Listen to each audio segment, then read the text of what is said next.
back to the Seattle Emeralds MyNBA series here, everybody, in NBA 2K25. The Emeralds are sitting at 5-25 on the season. Fan interest is still pretty high. The chemistry on the team is pretty solid, but the teams just has not been able to perform to the level that we were hoping. Obviously, we weren't hoping for a championship or playoff run in year one. I was just kind of hoping that we would be competitive in most of our games, and that hasn't happened yet. And surprisingly enough, the same thing has happened for the Austin Bullets. They only have 9 wins, and I thought they had a pretty solid roster. VJ Edgecombe hasn't had the greatest year, shooting about 17% from 3. They had veterans like Chris Middleton, Royce O'Neal, Bogdanovich.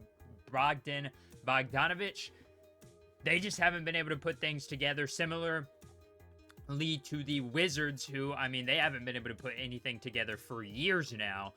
They are still sitting at the bottom of the Eastern Conference with just 9 wins, despite having what, in my opinion, is an okay roster. I think it's a roster that potentially could have made a 11 or 12 seed, but they're performing as the 16 seed in the Eastern Conference. Last time out, we went through a bunch of the prospects. I believe we got through point guard, shooting guard, and small forward.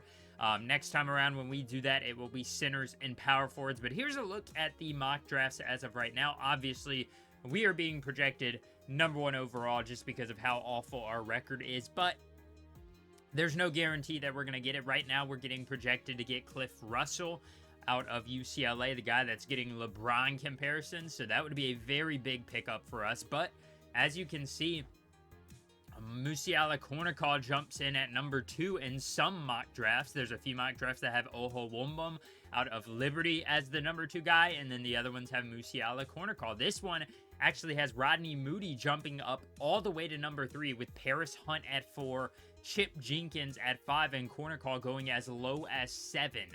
The only thing that worries me about Cliff Russell is his lack of wingspan. He only has a 6'9 wingspan, but as the season progresses, we're going to get to recruit these guys a little bit more, and we'll get to know them and exactly what prospect will be best for the Emeralds. Today, though, we've got a Christmas Day game. It's fun as a first year as a franchise to get to play on Christmas Day. Unfortunately, we can't do it at home. We're going to be doing it in Utah because 2K does not allow you to play NBA Cup games at your home stadium if you are an expansion team. Unfortunately, there are a lot of NBA Cup games because of the way the rankings work once you add a team. 2K just simply puts it in the Western Conference and puts it in the Eastern Conference. You have to play all of those teams for the NBA Cup. Head coach Rajon Rondo probably not very happy with where this team's at, sitting at 5-25, but today they have a chance to beat up on another struggling team. We've got the Jazz here. Starting point guard, we all know him, Keontae George. They have Walker Kessler and Markkanen at the 4 and 5, respectively. Tristan Da Silva at the 3, and Colin Sexton at the 2 guard position. As far as your Emeralds lineup for the day, it's the same as we've had it all season long. Collier, Bailey, Jalen Williams, Kispert, and Lopez to round out at the 5 spot as Markkanen gets started with the layup there. Last time out for the Jazz, Keontae George had 18 against the Austin Bullets on the day, so he has had a very solid third season here in the NBA. He's going to be guarding Isaiah Collier for most of the night, which should be a favorable matchup for him. Collier's not exactly the most offensive talented player as Ace Bailey drives and able to draw the foul. Can't quite get the shot to fall, but a good job getting to the basket. Bailey is averaging 17.5 points per game and about 5 rebounds on the season. We're really trying to get him to move the ball around a lot more. We're trying to get him involved in the offense outside of just shooting, as this time that one's picked off by Sexton. Off to the races, Colin Sexton kicks it. Tristan Da Silva drains the corner 3. 7-1 early in this first quarter for the Jazz, as the Emeralds defense has not had a good start here. Collier's going to drive. He's going to kick it to Lopez, who looks to respond with his own 3 and Splash Mountain, letting it fly and connecting from deep there as Ace Bailey drives on Colin Sexton, rolls around the rim and falls. He's got 3 of the first 6 for the Emeralds offensive unit right now. Collier, being guarded by George, gives it down to Bailey. Bailey misses it, gets his own board, pump fakes, and throws it down. Ace Bailey staying persistent, and he's able to get his own board around Colin Sexton and go up for the reverse jam as that is a great start for him. He's got 5 on the day, 10-11 as he dumps that one off to Brook Lopez, and Lopez slams it down over the outstretched arms of Walker Kessler. Now Colin Sexton's going to kick it to Keontae George. Collier jumps in the air. George can't get it. Kessler tips it in. So another offensive bucket, this time in the paint for the Jazz. Bailey's going to drive. He's going to sling it. One arm pass to the corner. Corey Kispert hits the 3. That's his second of the quarter. He has 6 now in the first quarter for the Emeralds. Jalen Williams kicks it. Malik Monk, late contest is too late. Hand down, man down. Lauri Markkanen couldn't get there in time, and the Emeralds get their first lead, but Markkanen gets it up the court fast, and he's able to get the layup. Jalen Williams caught sleeping there, as it is now a 26-25 ball game, about 11 seconds to go in the quarter. Clarkson working on Monk. He's going to pull up from the top of the key. Can't get it to fall. 5 seconds left. Bailey running up the court. Cody Williams tries to pick him up. Now Markkanen. Bailey lets it fly, and he hits it at the buzzer. 27-26 for the Jazz, being down by 1 after an offensive onslaught to start the game. What a good job by the Emeralds to stay in this one and not get discouraged. You very easily could have been out of this game by the end of the first quarter if you let the Jazz play like they were. Now we're going to see Malik Monk throw it over. Simon Fontecchio off the screen from Batadze. He hits the 3. 8 minutes and 51 seconds to go in the second. Jordan Clarkson brings it up. They have Cody Williams in their first-round pick from a year ago. Williams dumps it to Taylor Hendricks, who's going to go back to Jordan Clarkson. Surprisingly, it doesn't let it fly. Instead, they're trying to run an offensive set for Lauri Markkanen. They get him open for a second, and Markkanen, high-arcing shot is good. Contest was there from Jalen Williams. Not a bad offensive or defensive contest, but just a better shot by Lauri Markkanen, as Malik Monk's now got it off the miss from Cody Williams. Johnny Furphy pushing it up the court to Monk. Batadze in the paint. He's got Collins on him. Collins a slightly smaller guy, so maybe they're able to take advantage of that instead. They're going to go Malik Monk setting up the 3 on Jordan Clarkson, and he hits it. Malik Monk, the former 6th man of the year, is on fire from 3 this season, and he has been good in this one already with 6 in the first half. So we see Jordan Clarkson, 2 potential 6-mans of the year, going head-to-head now. Clarkson being guarded by Monk. We have Furphy, we have Batadze, Fontecchio, and Williams. Clarkson step back, midi is good. That was very smooth by Jordan Clarkson, as he just did a great job jab stepping and immediately just lunging backwards to get that one open. Isaiah Collier cutting to the basket and slamming it down. His first basket of the night. Keontae George a little slow on defense, and Collier with the Christmas Day jam, as we see Ace Bailey let it fly. Can't hit the open 3. The contest from the side by George was light, but it was there just enough to knock Bailey off course. Keontae George with the ball. He's going to go to Colin Sexton. No, good job by Bailey cutting it off, but Sexton drives behind Bailey, and a quick cut gets him right to the basket. Keontae George, Euro step up over Collier. Tough shot as the Jazz continue to hit a tough shot. It seems like every possession. Collier now driving off the screen from Lopez. Gets to the basket again and throws it down again. He's got 4 points and 3 assists in the first half. Isaiah Collier trying to improve his offensive game here for the Emeralds. Keontae George is rejected by Lopez. Brook Lopez protecting the rim, now off in fast break motion. Good job by the Jazz to stop him. They get it to Lopez underneath. He doesn't like the chance there. So we now have Ace Bailey isolated on Colin Sexton. Bailey is going to back him down. He's going to do a little fadeaway jumper, and that one is good, as he hits the mid-range shot. 50-49 for the Emeralds. Final 50 seconds. Sexton, the tough floater. And I mean, that's about as good defense as you can ask for from Ace Bailey, but Colin Sexton, not a lot of volume tonight, but yeah, 6 points on 2 of 3 shooting. Ace Bailey looks to respond with a 3 of his own, as he has 15, 4, and 4 here in the first half. 6 of 13 from the field, 2 of 5 from 3. The rookie is playing so well this season. He has just been an amazing leader in year 1 for the Emeralds. Sexton trying to drive on him. Bailey deflects it in the air, and that will do it at half. It is 53-51 for the Emeralds. as they take that lead into halftime. We're going to start out with a Corey Kispert 3 from the corner. Rattles in. The shooter's touch all around the rim, but it gets it to fall. 56-53 now.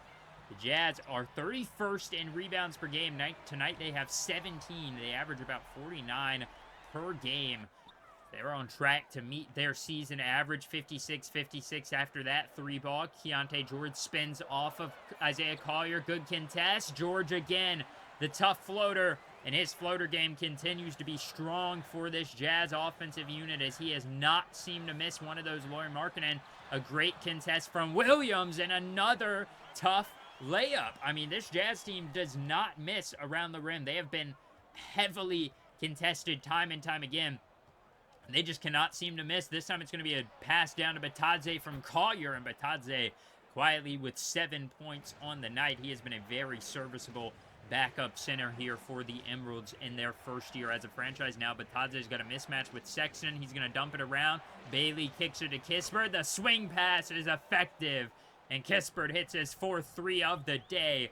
He has 12 points now. Sexton bounce pass to Kessler all the way around Jalen Williams. What a pass from Colin Sexton. He is not necessarily known for passing it as Malik Monk. Up and under, athletic layup around Kessler's hands.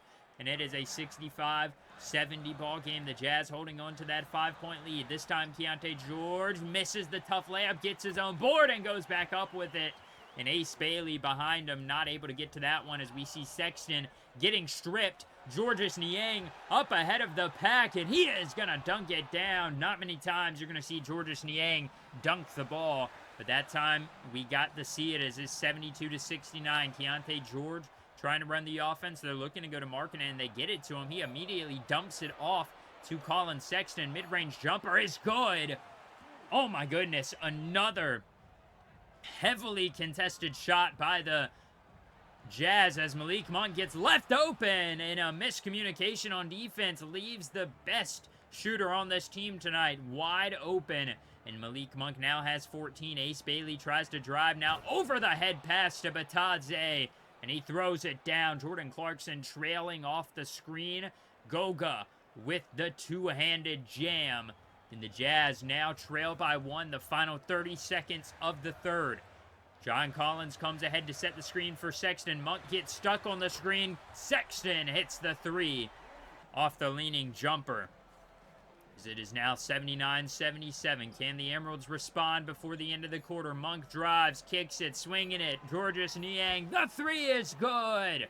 With .8 on the clock, the Jazz don't even get a shot up. And the Emeralds take their lead right back. There has now been 18 lead changes in this one as the two bottom-feeding teams are fighting to win this one. 84-82 is where we pick up in the fourth quarter. Taylor Hendricks in the game. He's going to go to Markkanen. Baseline. Good screen from Collins. Markkanen can't quite get it to fall. John Collins pump fakes. Gets a good look at it. Goes up and around. And finally, instead of taking the open dunk, he hits the contested hook shot to give the Jazz a 1-point lead. Now Jordan Clarkson throws it down, so a good start here in the fourth quarter for them, 88-85. Johnny Furphy now in the game. He's got the ball in his hands. He goes to Corey Kispert, who dumps it back. Malik Monk contested by George. Monk hits the shot anyways. 20 on the night for Malik Monk off the bench as he ties this one up 88-88.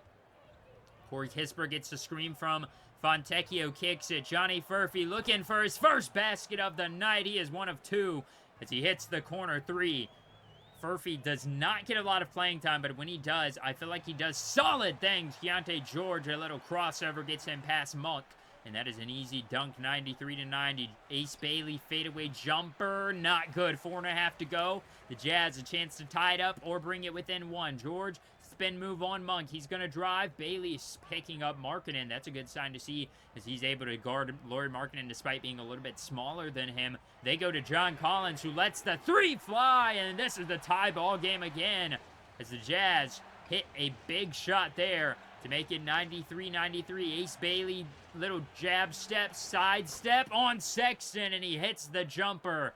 He has 22, 6, and 8. He is close to a double-double and maybe a triple-double as Malik Monk hits the fadeaway Mid-range jumper, he has 24. He's shooting 50% from the field as they go up top, and George throws it away in a 4-point game. Keontae George throws the ball away. Ace Bailey, jab step, can't get it to fall. Lopez with the offensive board. They're going to go back to Bailey. He still has Sexton on him. Now it's Monk. What does Malik Monk have in his bag? Being guarded by Keontae George. Jab step, side step. Monk's going to pull up from 3, and it's good. 193. Malik Monk with 13 in the fourth quarter and 27 for the night. Sexton driving down by 5. Step back through the contact, and the layup is good. Sexton draws this lead down to 3. Ace Bailey now drives. He's going to kick it out to an open Jalen Williams, who hits the 3. The Jazz defense is crumbling here in this fourth quarter as we are up 103-99. Keontae George, though, steals it on the potential layup from Williams. They go to Da Silva. He misses it. Kessler with the board, and he throws it down back up. As the Jazz cut this now 103-101 with 50 seconds to go. Ace Bailey lets this one get underneath 10. Bailey drives, Euro step, up and under, and the layup is good. Kessler was scared to come off of Lopez, and Markkanen was scared to come off of Jalen Williams. That is the perks of having a shooting center, as we are now up by 2 with 21 seconds to go. Bailey not going to get the jumper to fall, but they call a foul on Walker Kessler, as Lopez is going to get a couple of free throws being in the bonus. They are going to be able to go up 4 if he can hit this shot, and Brook Lopez does just that. Lopez with 11 on the night, 2 rebounds and 1 assist, as Lauri Markkanen going to go. Nice little handoff to Da Silva. Fading 3 is good. Cutting it to 1 with 16 seconds left.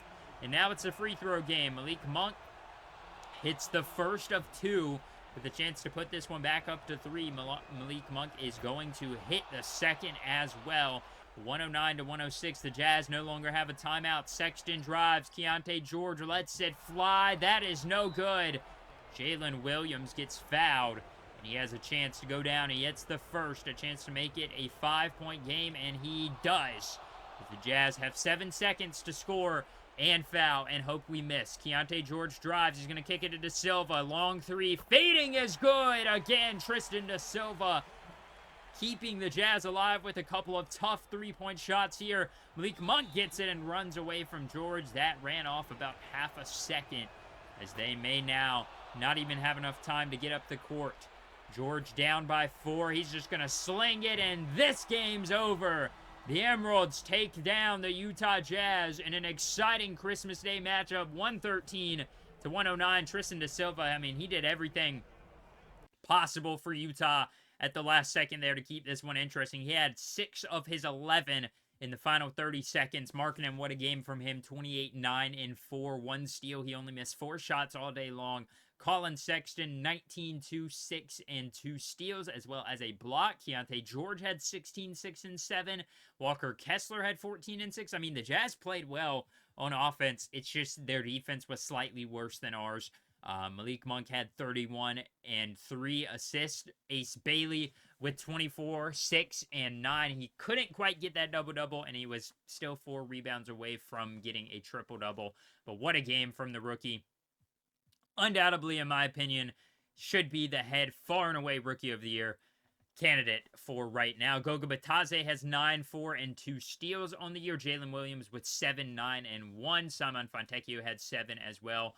Just a really good all-around game. Bona, Larson, and the rest of those folks down at the bottom of the board did not play at all in this one, as we're now getting close to the trade deadline. So we're going to get trades like this. The Lakers sending Hachimura and a first-round pick to Atlanta for Onyeka Okongwu and DeLon Wright. Another one. We saw the Celtics are going to get Kai Jones in return. The Bulls will get a first in 2027 and a second in 2027. The Clippers are going to be giving up getting Duncan Robinson to Miami for Trey Mann. D'Anthony Melton is going to be sent to Cleveland in return for Max Strus. And finally, Harrison Barnes in a second going to Detroit. That one is going to be rejected because that one did not make much sense for the Pistons, as we are now at the trade deadline here in year 1. We technically have one more game, but next episode will be the trade deadline special. And that is going to be an exciting moment because I obviously I go around the league, and I'm gonna, see what situations make the most sense to make a trade. So, for example, maybe the Clippers, they're not doing so well. Maybe it's time for them to move on from Kawhi Leonard. They've tried the Kawhi Leonard James Harden experiment, and I think it's about time for them to give up on it. As far as our team goes, though, Ace Bailey 17 points per game, Monk 15, Corey Kispert 15. Rebounds goes to Jalen Williams and Goga with 7 and 6 respectively. Assist we see 3 from Jalen Williams. That's pretty good for a center. As we've got a lot of production from our starting lineup, but not very much going on with the bench there down at the bottom. And we've been pretty consistent without injuries, so I'm pretty shocked to see how far this team has fallen in the rankings because they've been completely healthy. As far as our trade prospects go, we have a few options. Simon Fontecchio, Georges Niang, they both kind of play the same exact role, and they're both good for veteran teams. A team that's contending might want a guy like Simon Fontecchio or a guy like Georges Niang just because of what they bring. Johnny Furphy probably has some value. He's 21 years old. His per 36 is pretty good. He's averaging about 17 according to the per 36, and he's okay right now, about 6 points per game in the games that he does actually play. I just think he gets beat on defense a little too much. I'm not going to be, definitely, Johnny Furphy's gone, but I don't have a crazy attachment to him. So if I see a good trade that I can add him into to make it get done, then there's no doubt in my mind we're willing to do that. There's a few guys down at the bottom of the bench as well. Jamal Sheed, who hasn't really been getting a bunch of playing time. City Sissoko, Pele Larson are all guys that I wouldn't mind getting rid of for the right trade. I think they have inherently some value for being young players with some potential. So obviously, we're going to keep them around if we can. And then our final guy we're definitely going to look to trade is going to be Brook Lopez, 79 overall. He's 37. We drafted him to give us some, consistency, and he's done that in my opinion. It's just that he doesn't have much of a future here in Seattle. He's 37. He's probably going to retire after the end of this contract. So why not send him to a competing team and give him a chance to actually win something? That's probably the best case scenario for Brook Lopez. We're not going to get anything crazy in return. I'm just expecting like a, take on a bad contract and maybe we get a pick in return. And that is where this episode will leave off. So tune in next time for the trade deadline. We will have a trade deadline special at the beginning of the episode. Then I'll probably play a game with the new guys on the team at the end of the episode. And we'll see what goes on around the NBA as far as major trades go. As always, I hope you all did enjoy this episode. I'll talk to you all next time.